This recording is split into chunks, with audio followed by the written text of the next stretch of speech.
Authorities won't rule out manslaughter charges in the death of 2 pipeline workers in West Kowloon. Arson in a North Point subdivided unit leaves several people in critical condition at hospital. And in Iraq, more than 100 people killed in a fire at a wedding party.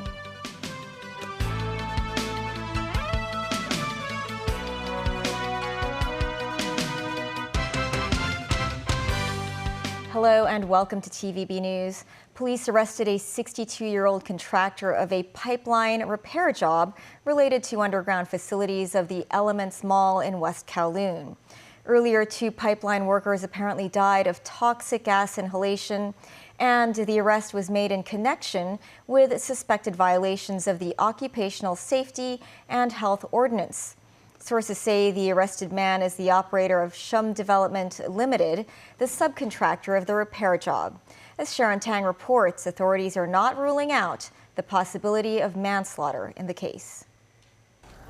Officers from the Regional Crime Unit and the Government Laboratory went back to the underground work site in West Kowloon today. Police also searched for properties that may belong to the 2 workers who died. Police located the 62-year-old contractor, surnamed Shum, in the early hours of today and arrested him on suspicion of violating the Occupational Safety and Health Ordinance. Initial investigations show the 2 workers who died had entered the underground site at around 10 a.m. Saturday, and it was not the first time they were there. The enclosed space was divided into 3 sections. The workers were originally in the first section, about 10 meters from the exit. The contractor did go in with the pair at the time, but left within half an hour. On Sunday, rescuers found the 2 workers in the 3rd section, which is 100 meters away from the exit. Between the 1st and 3rd sections are staircases and slopes. The Police Force's Assistant District Commander of Yau Chi Mong, Ga Kam Lam, said today there was water several inches deep in the 3rd section of the underground site. Officers will find out how the 2 workers ended up unconscious there. Police added several wounds were found on the workers' bodies and no breathing apparatus was found in the area. Initial findings suggest the relevant procedures for working in a confined space had not been followed. Gar added police will look into the extent of human negligence. Secretary for Security Chris Tang called the case serious and is not ruling out re-arresting the contractor on suspicion of manslaughter. Meanwhile, Secretary for Labour and Welfare Chris Sun noted employers, including contractors and subcontractors, all have the utmost duty to ensure the safety of their workers. Sharon Tang, TVB News. A fire broke out at a subdivided flat in North Point. 4 people were injured and most of them remain in critical condition. The building concerned is Ying Wong House. Police carried out an investigation upstairs after the area was reopened. Police received a report of the fire at around 2:45 a.m. Firefighters rescued 4 people aged between 22 and 35. The fire, which was put out around 3 a.m., has been classified as arson for now. In Iraq, more than 100 people were killed and 150 injured in a fire at a wedding party in a northern province on Tuesday night. The fire ripped through the large events hall after fireworks were lit during the celebration. Civil defense searched the charred skeleton of the building for survivors into the early hours of Wednesday. Eyewitnesses said the building caught fire around 10:45 p.m. and hundreds of people were in attendance at the time. Preliminary information suggests the building was made of highly flammable construction materials, contributing to its rapid collapse. A New York judge Tuesday found Donald Trump and his family business fraudulently inflated the value of his properties and other assets for many years. This is a major defeat for the former U.S. president that could severely hamper his ability to do business in the state. Tracy Furness has more. Judge Arthur Engoron, ruling in a civil lawsuit brought by New York's Attorney General Letitia James, found that Trump and his company deceived banks, insurers and others by massively overvaluing his assets and exaggerating his net worth on paperwork used in making deals and securing loans. The judge ruled in a part of a lawsuit known as summary judgment. This is on the eve of a trial in a lawsuit brought by New York Attorney General Letitia James. She is seeking a ban on Donald Trump and his company and many executives, including 2 of his children, from doing business in New York. The scathing decision by Judge Engoron of New York State Court in Manhattan will make it easier for the state attorney general to establish damages at a scheduled October 2nd trial. We are filing a lawsuit against Donald Trump for violating the law as part of his efforts to generate profits for himself, his family, and his company. The judge also ordered the cancellation of certificates that let some of Trump's businesses, including the Trump Organization, operate in New York, and ordered the appointment of a receiver to manage the businesses' dissolutions. He also ruled that Trump, his sons Donald Jr. and Eric, the Trump Organization, and other defendants made up valuations and inflated Trump's net worth to suit their business needs. But this is by far the biggest repudiation of Donald Trump's image as a wealthy businessman and the steps that the court has said he took that were illegal in building that image of a wealthy and successful businessman, an image that really sprung him to the White House. Donald Trump has denied any wrongdoing and has fought this lawsuit. He said that what he did was normal business practice and that he is absolved of liability. He plans to appeal Engoron's decision. Trump has pledged to keep campaigning for the White House again, despite this legal hurdle and other cases, including a criminal case in Manhattan, one in Florida, one in Georgia, and one in Washington, D.C. Tracy Furness, TVB News. U.S. President Joe Biden grabbed a bullhorn on the picket line Tuesday and urged striking auto workers to stick with it. That was an unparalleled show of support for organized labor by a modern American president. This report from NBC News. In a historic visit, a U.S. president on the picket line, throwing his full-throated support behind the striking United Auto Workers. Gave up a lot, and the companies were in trouble. But now they're doing incredibly well. And guess what? You should be doing incredibly well, too. President Biden at a General Motors plant outside Detroit, wearing a UAW hat and standing shoulder to shoulder with Union President Shawn Fain. It's about the auto workers who are part of the fabric of the working class of this country. The union has a number of demands, including 40% pay hikes. Today, the president said he supports bargaining for that, each automaker offering roughly 20% raises. The White House has not been directly involved in the negotiations. Do you think the president has been as involved as he should have been during this whole process? No, I don't. Ford worker Tamika Ellis thinks the president should have come sooner. I know he's busy and he has a schedule, but I do believe that because this is very huge and how it can affect the economy, that he should have been a little more involved. His visit comes a day before Republican frontrunner former President Trump is expected here in this critical battleground state to aggressively court blue-collar workers as he skips the GOP primary debate. The Trump campaign argues the Biden administration's push for electric vehicles will end up costing union jobs. But he's selling our automobile companies everything right down the tubes. It's expected to be a key issue in the 2024 presidential campaign. Unions in other industries, from culinary workers in Las Vegas to healthcare workers in multiple states, are considering their own work stoppages. Do you think this is a big moment for labor? I think so. I think this is more than just the United Auto Workers. I think this is for the working class itself as well. But the stakes are high. According to the latest NBC News poll, just 37% of voters approve of President Biden's handling of the economy, and Republicans have a 21-point advantage when voters were asked which political party handles it better. Phil Foster is a Stellantis worker now struggling to make ends meet at home during the strike on $500 a week. For him, the president's visit is crucial. I'm hoping that the push from the White House helps us out. We could definitely use his support. Russian commander Viktor Sokolov was shown on Russian state TV a day after Ukrainian forces claimed they had killed him.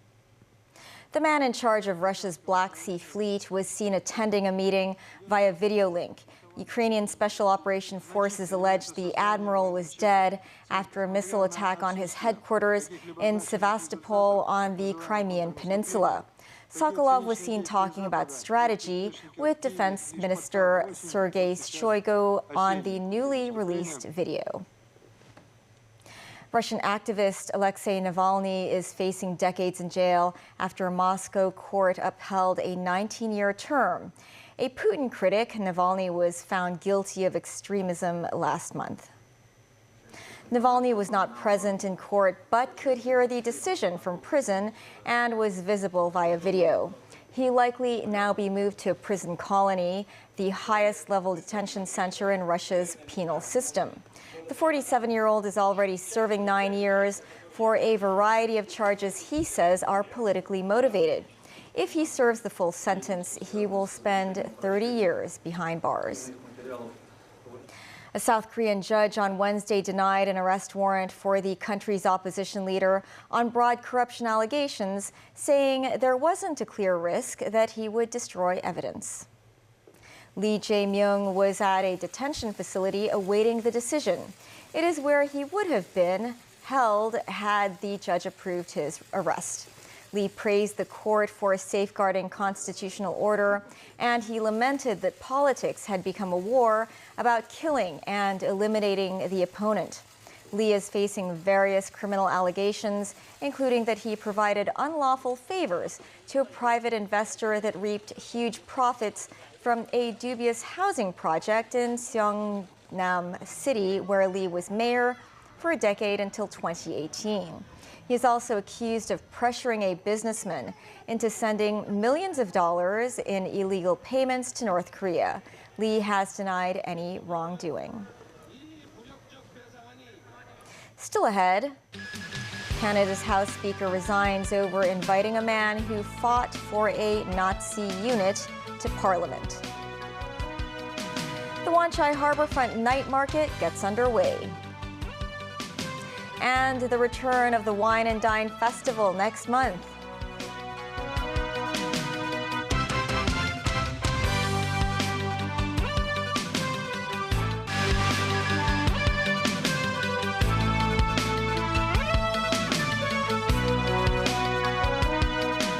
Welcome back. The Speaker of Canada's House of Commons, Anthony Rota, has resigned after inviting a man who fought for the Nazis to a speech by the Ukrainian president last week.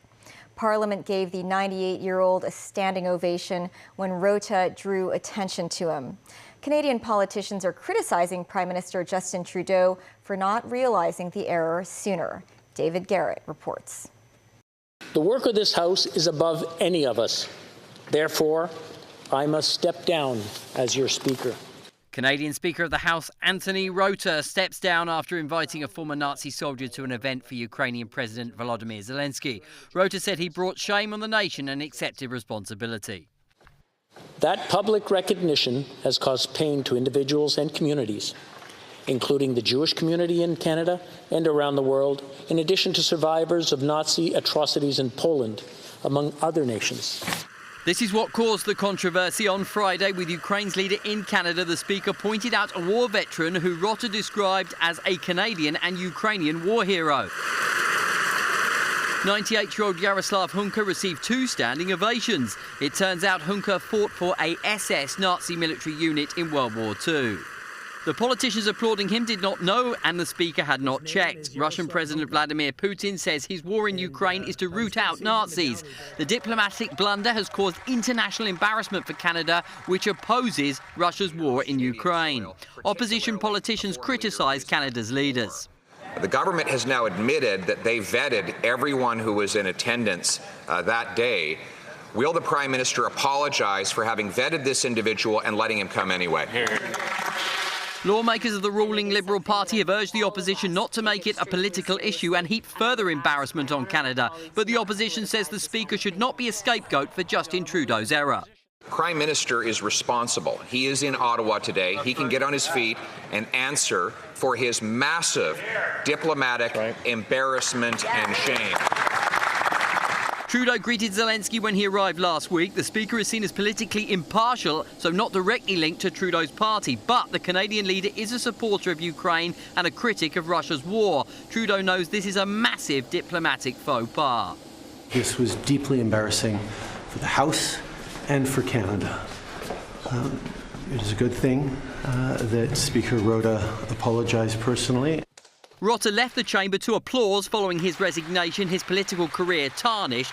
Colleagues felt the 62-year-old had done the honourable thing by stepping down. After the humiliating mistake, the Speaker had little option. David Garrett, TVB News. A 3-year-old girl is suspected to have accidentally consumed methamphetamine at home. The police have conducted an investigation. Authorities said they received a report from Princess Margaret Hospital staff at around 1 p.m. about a 3-year-old girl feeling physically ill and suspect she ingested a dangerous narcotic. Preliminary investigations indicated the child accidentally put methamphetamine into her mouth at her home in Tongcheng. She was conscious when brought to hospital by her relatives and is currently under medical observation. Sources say the girl's father sought help from social workers after suspecting his wife was taking drugs back in July. The police have listed the incident as a case of child abuse. No arrests have been made so far.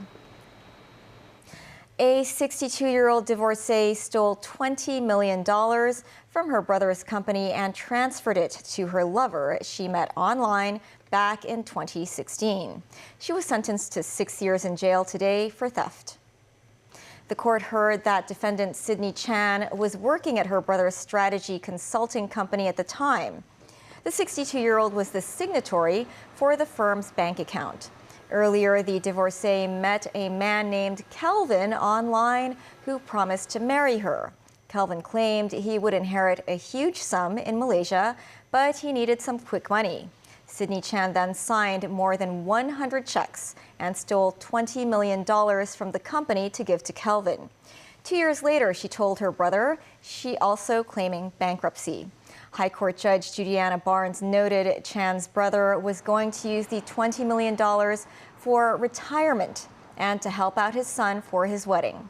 Considering her guilty plea and that the case has broken her family ties, Chan was sentenced to 6 years behind bars today.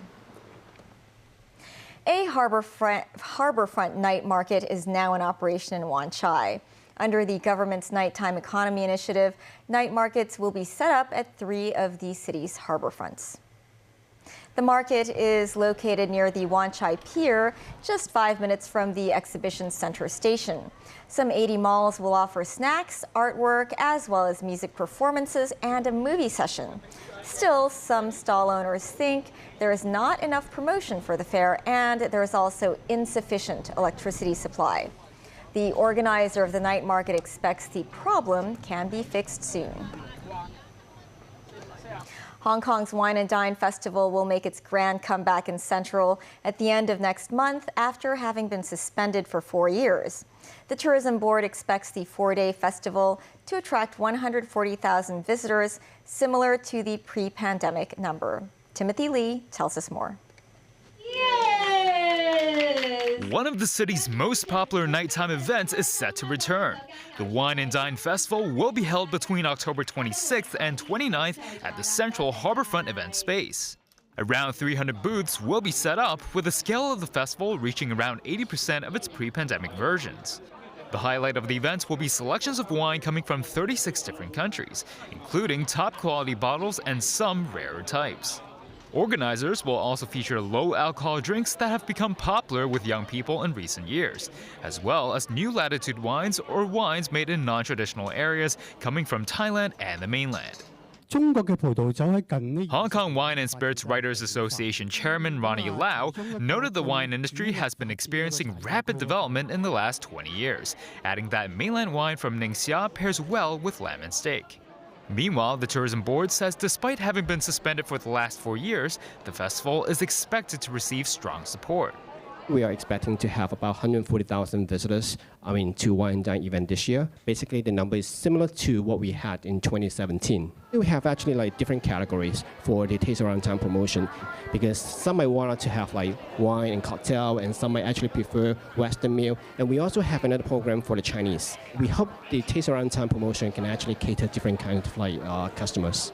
Admission fees range from $20 to $40, and ticket sales will begin on the 10th of next month. Timothy Lee, TVB News. That's the news. Thanks for watching. Bye for now.